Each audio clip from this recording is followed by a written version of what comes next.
Amazing, right?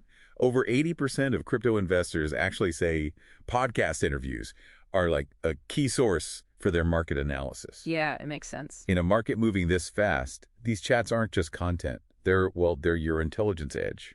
So, welcome everyone. This is a special deep dive. We're going, beyond the headlines today. Way beyond. Trying to unearth some of that alpha hidden in plain sight from the top crypto voices of 2025.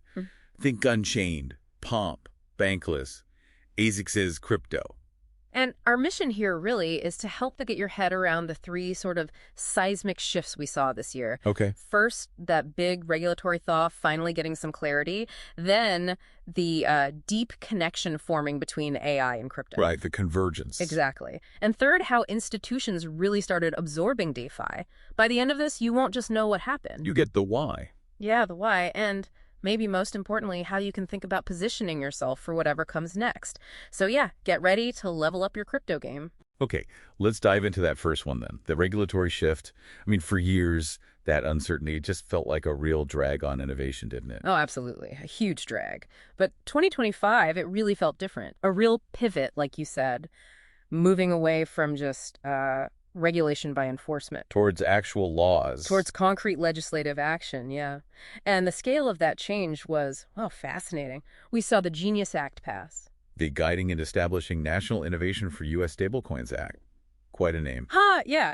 But seriously, this wasn't just, tinkering around the edges. It set up the first real comprehensive federal framework for stablecoins. And the projections were massive. Huge. Treasury Secretary Scott Bessent, he was projecting, what, a $3.7 trillion market by the end of the decade?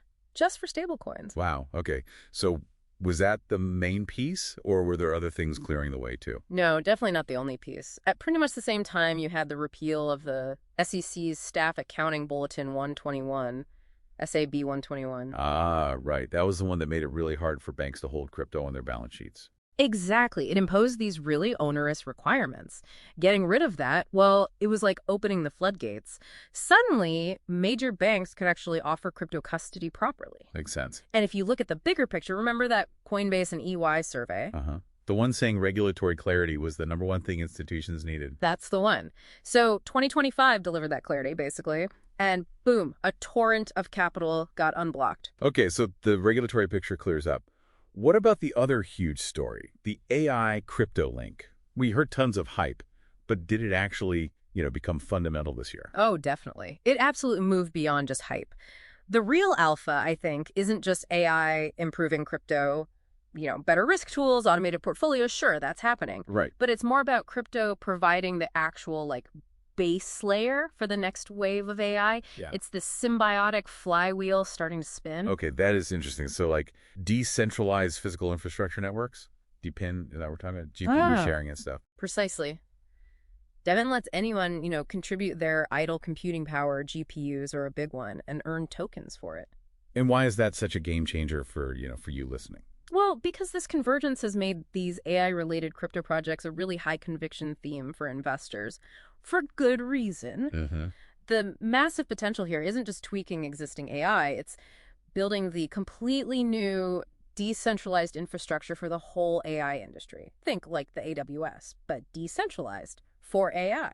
A decentralized AWS for AI. That's a big vision. It's huge. Okay, so fueled by clear regulation and this AI synergy, DeFi, decentralized finance. It had a big comeback in 2025, but not like DeFi summer, right? More mature. Yeah, exactly. Not that same speculative frenzy. It felt much more like a maturation, building towards robust institutional-grade infrastructure. How, though? What was driving that stability this time? Well, a really central pillar was the tokenization of real-world assets, RWAs. Taking things like real estate, bonds, and putting them on the blockchain. Exactly. Bringing those traditional assets on-chain. It kind of blends that established known value with the efficiency you get from blockchain that really resonates with traditional finance, makes it accessible. Yeah, I noticed that rebranding too. From DeFi to extensible finance. Was that just, marketing spin? I don't think so. Or not just marketing. It signals a deeper shift, I think. Moving away from just a speculative culture towards, tangible usefulness, utility. Which attracts the institutions looking for yield and transparency. Right. But maybe the biggest piece, and the one people talked about least, was the huge focus across the board on fixing crypto's terrible user experience. The usability problem. Finally tackling it. Finally, Chris Lyons at A16's put it perfectly. The industry has to hide the wires. Meaning build all that boring infrastructure, layer 2s to make things faster and cheaper, interoperability so different chains can talk, account abstraction to make wallets way easier to use. Basically making all the complexity disappear for the average user. Exactly. Make it invisible so you can just use it. Okay, let's pivot slightly. Let's highlight a couple of specific interviews from this year that really, shifted perspectives. First up, Jeff Park from Bitwise on Laura Shin's Unchained.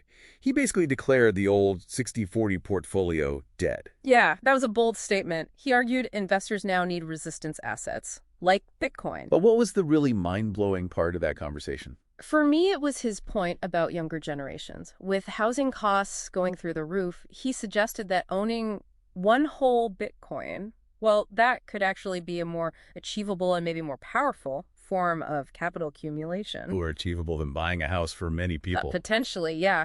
He framed it almost as a new kind of American dream, but tied into this idea of transparent finance. It really reframes what building wealth could mean. Okay, powerful stuff. Then over on Bankless, Dan Robinson and Justin Slaughter from Paradigm, they dropped that survey bombshell. Oh, yeah. 66% of Wall Street is already in DeFi. That got attention. What's the deeper story behind a number like that, though? Is it just a few pioneers or something bigger? Well, the survey seemed to show a real psychological shift happening inside TradFi. That old line, blockchain, not crypto. Yeah. It's dead. Over.